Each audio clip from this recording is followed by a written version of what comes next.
They say revenge is a dish best served cold. I prefer mine served at exactly 85 degrees with no air conditioning and a side of complete humiliation. I'm Andy Stone, 48 years old, and I own the Iron Bay Resort on the Texas Gulf Coast. Built this place from nothing after 20 years in the Army and another decade climbing the hotel management ladder. When people ask how I made it work, I tell them it's simple. Treat your people right, keep your standards high, and never let anyone disrespect what you've built. That Tuesday morning started like any other. I was in my office overlooking the main lobby when Monica, my events director, walked in with that look. You know the one. The look that says someone wants to release trained dolphins in the ballroom and thinks it's a reasonable request. "Andy," she said, dropping a thick folder on my desk, "we've got a booking request for the Grand Ballroom, full buyout for Labor Day weekend. They want the platinum package, and they're bringing their own wedding cake." I didn't even look up from my laptop. Denied. "We have a pastry chef who trained in Paris. No outside food." "That's the thing," Monica said, tapping the folder. "It's a corporate booking through Pinnacle Marketing Strategies. But the writer mentions a bridal suite for Miss Jessica Crawford and a groom's suite for Mr. Lance Vance." Jessica Crawford. The name hit me like a sniper's bullet. Clean, precise, and completely unexpected. 7 years ago, Jessica and I were business partners. We ran a catering company together, built it from scratch. We were also engaged, planning our own wedding when she decided that our small-time operation was limiting her potential. She dissolved our LLC behind my back, took the client list, and left me with the debt while she started her marketing firm with money from her new boyfriend, some tech investor she'd been seeing on the side. I took a slow breath, keeping my voice steady. "Monica, I know this name. Pinnacle Strategies is Jessica's company." Monica frowned. "Your ex-partner? The one who screwed me over?" "Yeah." I opened the folder. The contract was standard except for one thing. The primary contact wasn't Jessica. It was listed under their CFO, some guy named Garrett Wilson. They were hiding behind a corporate booking to avoid personal association. Here's where most people would ask why I didn't just decline the booking. Simple answer: because declining would let them win too easy. They'd just go to the Marriott down the road, have their perfect day, and never know how close they came to stepping in quicksand. I had a better idea. "Monica," I said, standing up and walking to the window. Down below, my staff was working like a well-oiled machine. "Approve the booking, send them the welcome package. Are you sure about this?" I smiled, but it wasn't a happy smile. It was the kind of smile I used to get before a mission briefing. "I'm positive, but I want to be listed as the operations consultant for the event. No guest-facing paperwork with my name. I want to be invisible." 2 weeks later, the happy couple arrived for their walkthrough. I made sure I was nowhere near the front desk. Instead, I positioned myself in the ballroom wearing standard hotel staff clothing, black shirt, black pants, and a name tag that read Andy, Operations. No title, no authority, just another worker bee. I was checking sound equipment when the doors opened and in they walked. Jessica looked exactly the same. Sharp business suit, that calculating look in her eyes like she was mentally pricing everything in the room. She was on her phone, naturally. Then there was Lance. If Jessica was corporate ice, Lance was tech bro fire, mid-20s, designer everything, and that specific kind of arrogance that comes from making money you didn't earn. He walked into my ballroom like he owned it. "It's smaller than the photo suggested," Lance announced, his voice echoing off the vaulted ceiling. Monica, who was leading the tour, kept her professional smile locked in place. "Actually, Mr. Vance, this room accommodates 300 comfortably.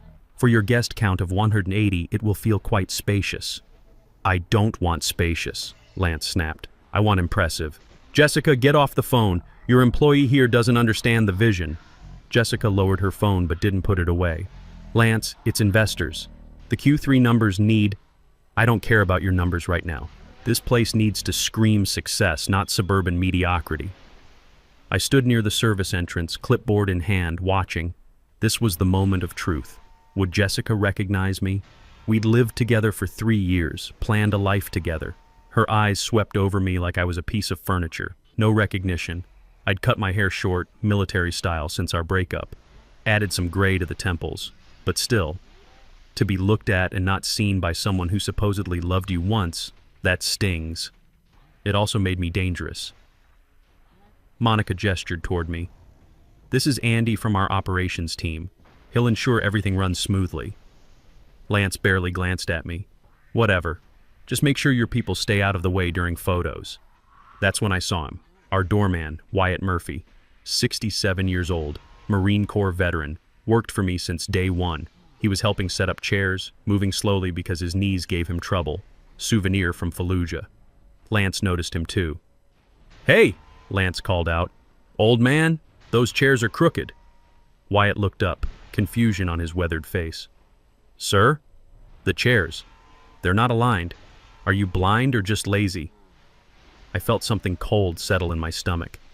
Wyatt straightened up, dignity intact despite the insult. "I'll fix that right away, sir. You should have fixed it right the first time," Lance said, loud enough for everyone to hear. "Jessica, why is your venue employing old deadweight? This guy's moving like he's underwater." Jessica didn't even look up from her phone. "Sir," I said, stepping forward, keeping my voice level. "Mr. Murphy is our most experienced—" "I wasn't talking to you," Lance cut me off. "I was talking to the decision makers. You people need to understand your place in this operation. Your place." Those two words hung in the air like smoke from a muzzle flash. Wyatt's face went red, but he kept working. 24 years protecting this country, and some punk kid was calling him dead weight. In my house. I looked at Jessica, hoping for some sign that she'd step in, show basic human decency. She was typing on her phone, completely checked out. "Of course, sir," I said quietly. "We'll make sure everything meets your standards." Lance smirked. "Good. At least someone here gets it." As they finished the tour and left, I watched Wyatt slowly straightening chairs that were already perfectly aligned. Monica came over to me, her face flushed with anger. "I hate them," she said quietly. "Can we charge them a fee for being awful human beings?" "We're going to do better than that," I said, pulling out my phone. "Get me Garrett on the line. Garrett's my lawyer, former JAG officer." When I called him, I could hear him already pulling files. "Andy, tell me you're not about to do something that gets us sued." "I'm about to enforce our contract," I said. "Pull up the Pinnacle booking, check the signatory on the deposit. It's Garrett Wilson, their CFO, corporate account." "Right. Wedding receptions are personal events, not business functions. They booked it as a corporate retreat to get the business rate. That's fraud, which violates our commercial use policy. Andy, we could just cancel now, refund the deposit minus penalties." "No." I was pacing my office now. "If I cancel now," Lance spins it. "Says the bitter ex-partner sabotaged their love story. I become the villain. He gets to play victim again." I stopped at the window, looking down at Wyatt, helping guests with their bags despite everything. "I need him to hang himself," I said. "I need a clear violation of our conduct policies while the event is happening." "Have you met Lance Vance?" Garrett sighed. "You're waiting for him to screw up during the wedding itself. He called a Marine veteran deadweight, Garrett. He's going to treat my staff like servants, and when he does, I'm going to show him what happens when you declare war on the wrong battlefield." The wedding day arrived with Texas heat and humidity thick enough to choke on. The ballroom looked spectacular, I had to admit. White roses, soft lighting, a jazz quartet playing covers that probably cost more than most people's cars. I positioned myself near the bar, wearing a dark suit that let me blend with the catering staff. Lance was holding court by an ice sculpture shaped like the Pinnacle Company logo, subtle as a brick through a window. He was laughing too loud, drinking too much, gesturing wildly while talking about crypto investments. Jessica moved through the room like she was conducting a performance review, not celebrating her wedding. She wasn't smiling at guests. She was checking camera angles. 7:30 p.m. Dinner service was starting. This was the danger zone in any high-end event. One wrong move and the whole evening falls apart. Wyatt was helping clear appetizer plates. We were short-staffed due to a flu outbreak, so everyone was pitching in. He was carrying a tray of empty champagne flutes when Lance spun around, nearly colliding with him. Wyatt stopped instantly, balancing the tray with practiced skill. "Pardon me, sir." Lance looked down at his designer tuxedo like checking for damage.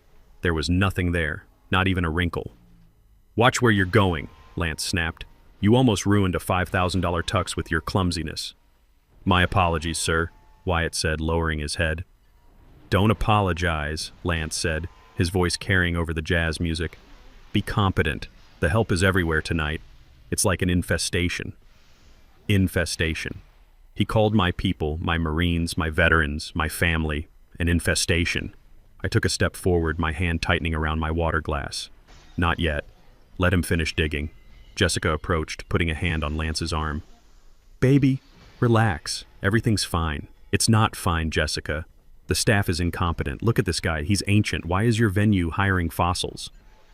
I walked over to a nearby table, table 7, occupied by some of Lance's crypto buddies. I sat down for a moment, adjusting my cufflink, blending in. A server passed with beef tenderloin sliders. I took one, put it on a small plate.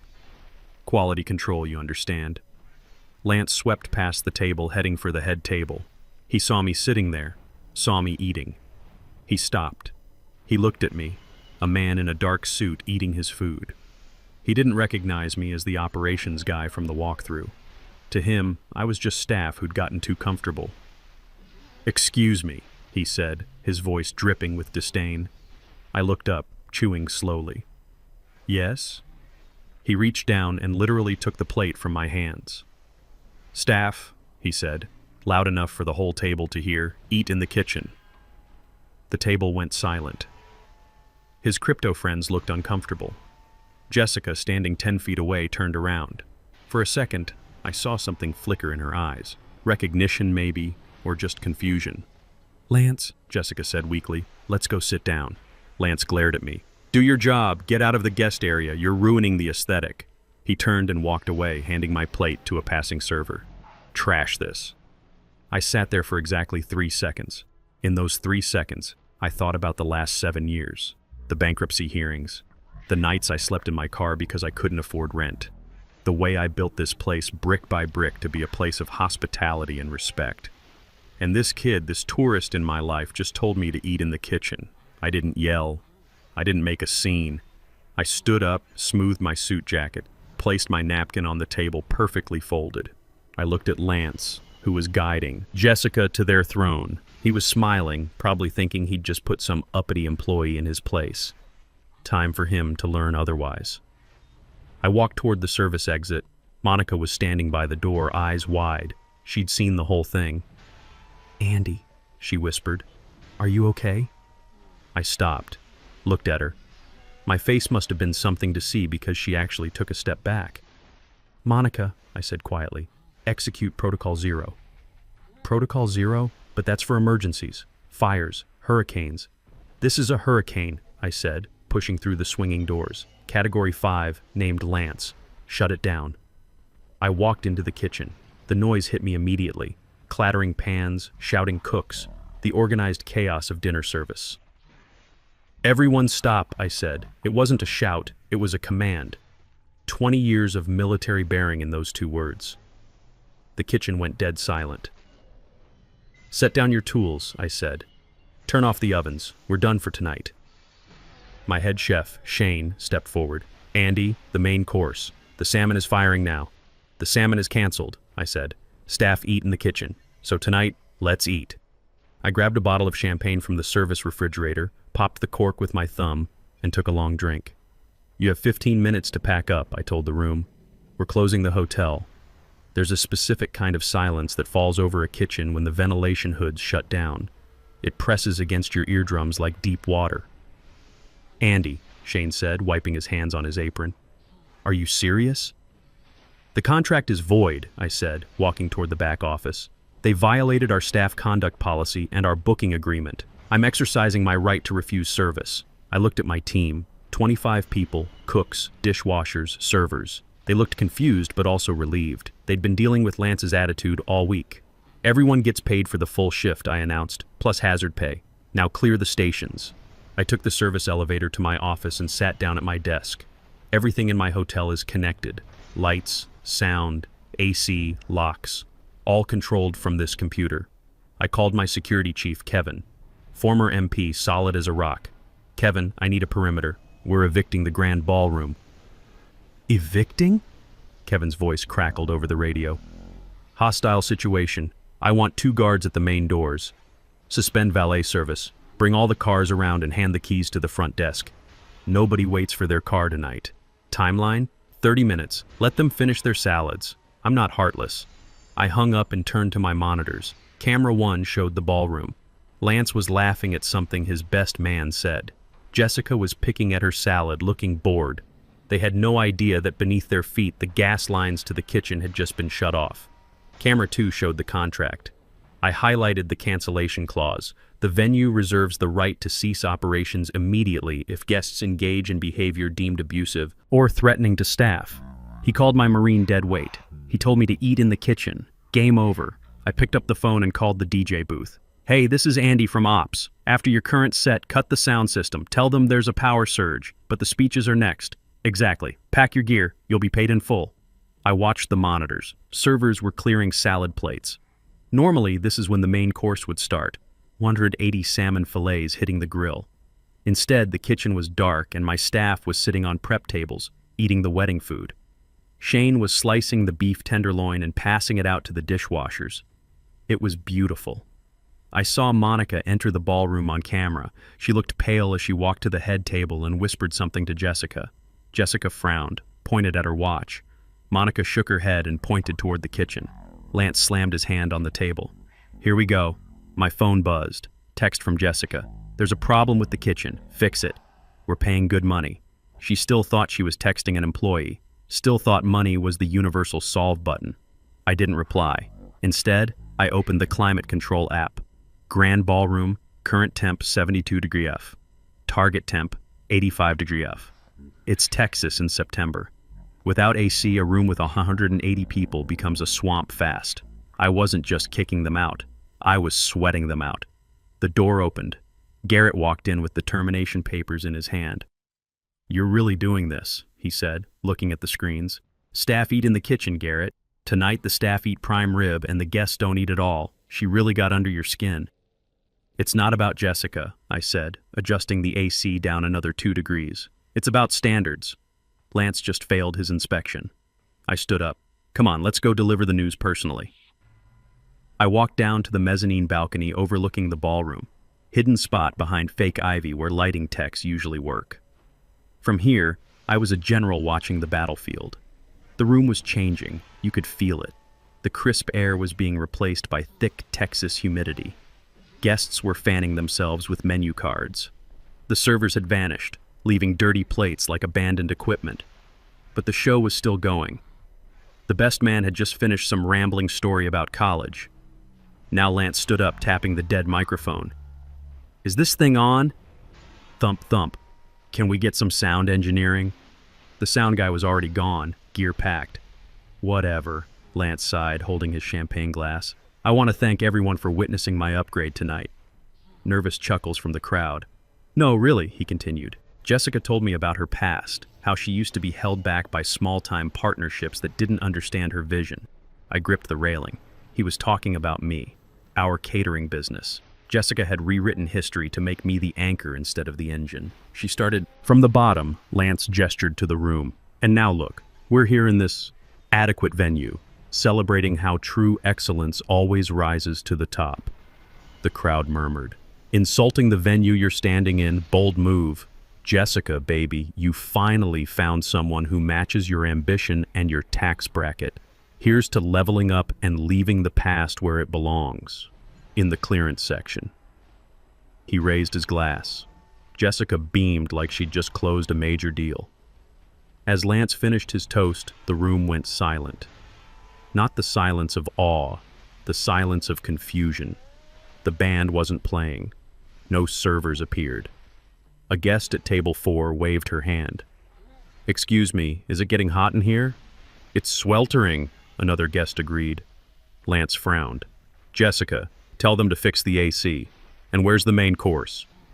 Jessica stood up, looking around. Server? Manager? No one answered.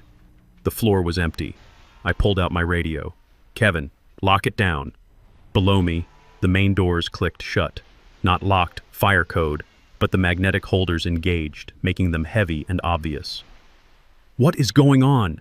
Lance's voice was rising. This is ridiculous. I'm going to sue this place into bankruptcy. I watched Jessica pull out her phone, probably calling that operations consultant. My phone buzzed. Jessica Crawford calling. I let it ring. The heat was rising. Sweat was appearing on Lance's forehead. The flowers were starting to droop. I texted Monica. Tell Jessica the owner needs to see her in the courtyard immediately regarding a contract emergency. Monica entered the ballroom from the side door. She approached the head table, leaned in and whispered to Jessica. Jessica's face went white. She looked at Lance, then back at Monica. "Now?" Jessica asked, loud enough for me to hear. Monica nodded. "Fine." Jessica slammed her napkin down. "Lance, stay here. I'm going to fire someone." "Fire everyone!" Lance shouted after her. Jessica stormed toward the side exit. It was time to come down from the mountain. I walked down the spiral staircase to the courtyard. Stone fountain, gas lanterns, jasmine, peaceful setting for what was about to happen. The door burst open.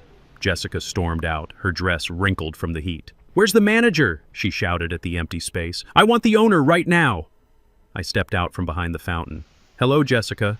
She stopped, squinted in the dim light. "Who are you? Are you the owner? Look, your staff is incompetent. The AC is broken and my fiancé is—" She stepped closer. The lantern light hit my face. She stopped breathing. "Andy," she whispered. "Hi, Jessica. How's the wedding? I hear the salmon is unavailable." "You." She looked around, panicked. "What are you doing here? Do you work here?" I laughed. Dry, sharp sound. "Work here?" "Look around." I gestured to the sprawling resort. "I don't work here. I own it." "You own this place?" "Every brick," I said. "Every contract, including yours." She laughed nervously. "Okay, Andy, good for you. You did well. But this is crazy. You can't shut down my wedding because you're jealous." "Jealous?" I repeated the word like it was foreign. "Jessica, you booked my venue under false pretenses to avoid commercial rates. Your fiancé just assaulted my staff. This isn't about jealousy, it's about liability. Lance didn't assault anyone. He's just particular. He took food from my hands, Jessica. Me, the owner, and told me to eat in the kitchen."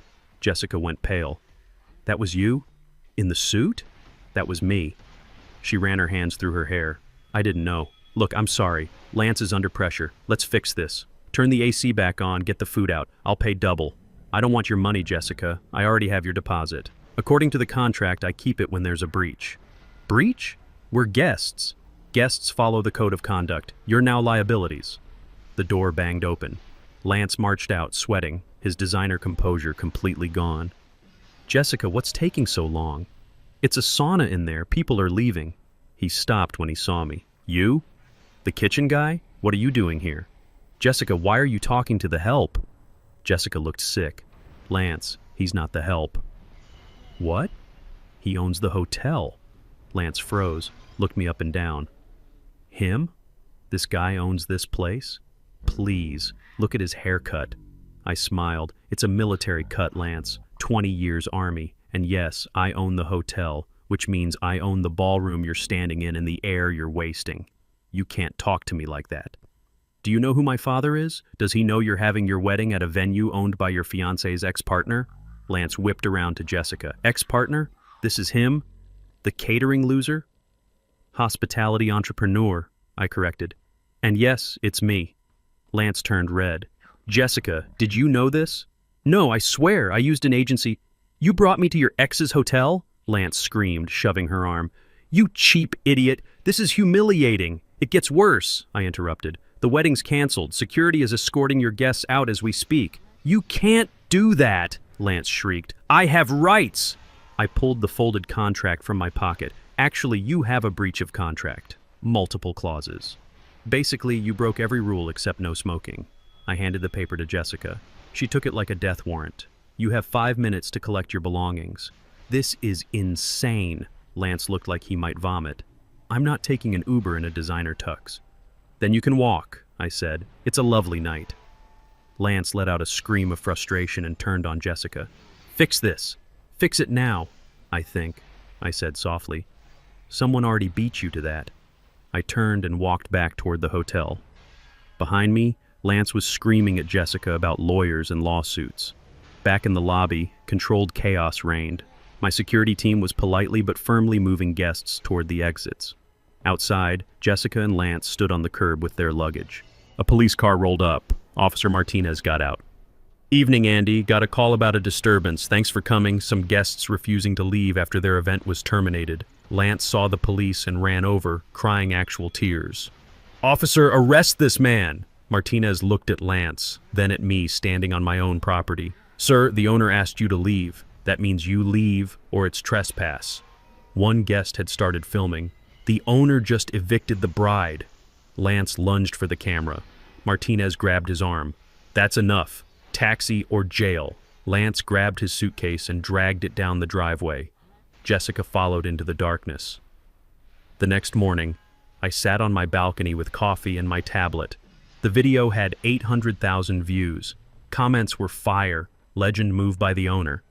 That's what you get for disrespecting veterans. Reservations were up 150%. We weren't just a hotel anymore. We were the place that didn't tolerate disrespect. Monica knocked with a grin. You have deliveries, termination agreement from Jessica's office, and a check for damages. My phone rang. Andy, 5 corporations want holiday parties here. They specifically want the owner present to maintain standards. Tell them yes. Price goes up 20%. I hung up and walked to the railing. Below, Wyatt was helping guests with their bags. He looked up, saw me, and snapped a sharp salute. I saluted back. Lance was right about one thing. Staff do eat in the kitchen. But he forgot that's where we keep the knives, and in my house we know exactly how to use them. More importantly, we know when someone deserves to get cut down to size. 7 years ago, I lost everything to people who thought respect was optional. Today, I run a place where it's mandatory. That's not just good business. That's justice served at exactly the right temperature. Hello? He's beefy dude. Coming in training her out of nowhere. Who's this? Grand Duchess Cordelia Abrantes? Or Cordelia, if you wish. We should introduce ourselves to her. Let's give it a try. We could have a secret child! That could be fun. Look at the prego walk. Girl, keep your cool, man. Look at her hair though. I love that. Can you did that work? No. That did not work. Request knighthood? Let's trade for a collectible, because she does not want to talk to you. You're embarrassing yourself. Birdie.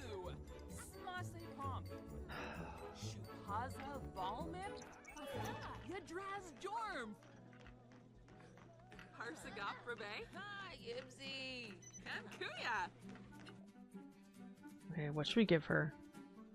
This is the one that Twitch forced on us. Corskis ran ads before and it should have stopped ads from going again. But Twitch is like, I need my money. So I apologize. It's beyond our control. Alright, what did you give me, Cordelia? What? Why are you mad? It doesn't even say. What the heck? We don't need her. Wait, can we talk to her again? Let's try again. Let's attempt an introduction again, and let's not lose our cool this time.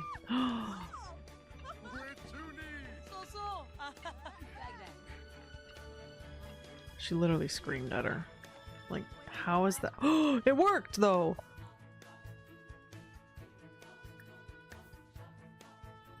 How did that work? Where's the raid? There's always a raid when there are ads. It's so true. So true. Get out of here, man! I'm the one talking to her. Go away. Imply attraction? Oh my word. I don't know. There's only like so many things I can do. Why am I trying to seduce this sim? I don't need to have another child. Stop it. No, go exercise. Oh my goodness. This is not the 100 baby challenge. This is not the Black Widow challenge. I don't need to be seducing and killing everybody. Hi Summer, how you doing, friend? It's good to see you. We also got scammed out of our raid. Rude Twitch, yeah. Wait, what's happening? Why did you stop exercising? Get back in there.